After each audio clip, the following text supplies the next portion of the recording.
अगर गोजो का भी सीन ही न होता तो शायद शिबुया एक रात में खत्म हो जाता।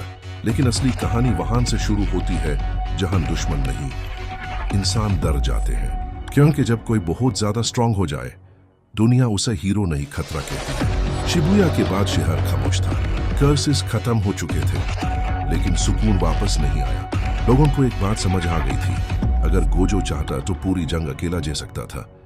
और इसी सोच ने सबके दिल में एक नया डर पैदा कर दिया। जुजुत्सु एल्डर्स अंधेरे कमरे में जमा हुए। एक आवाज उठी, गोजो का होना अब जरूरी नहीं, खतरनाक है। दूसरा एल्डर बोला, वो कर्से से ज्यादा स्ट्रांग है, ख्वाहिश हमारे कंट्रोल में है, कल का कोई भरोसा नहीं। फैसला लिख दिया गया, Gojo Satoru the imbalance of the world. उन्हें नहीं पता था, गोजो सब सुन रहा था। उसके चेहरे पर हमेशा वाली स्माइल थी, लेकिन आंखों में पहली दफा थकान थी।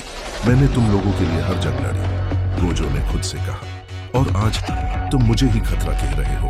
एक एलीट सॉर्सरर स्क्वाड गोजो के सामने भेजी गई, लड़ने के लिए नहीं, सिर्फ ऑब्जर्व करने के लिए।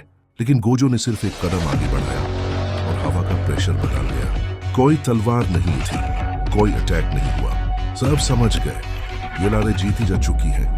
इस रात गोजो अकेला खड़ा था, शहर की लाइट्स नीचे चमक रही थी।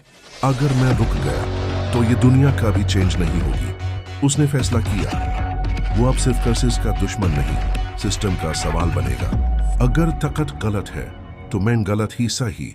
गोजो के खिलाफ विस्पर्स शुरू हो गए। वो अपना रूल बनाना चाहता है, वो हीरो नहीं डिक्टेटर है। लेकिन सच ये था, गोजो ने अभी तक कुछ भी गलत नहीं किया था। मसला ये था कि वो रोका ही नहीं जा सकता था। आखिरी सीन में गोजो आसमान की तरफ देखता है, लगता है अब मुझे अकेला चलना होगा। और उसी पल दूर कहीं एक और ताकत जाग उठती है जो गोजो से टकरा सकती है। हीरो या मॉन्स्टर, फैसला अब दुनिया करेगी।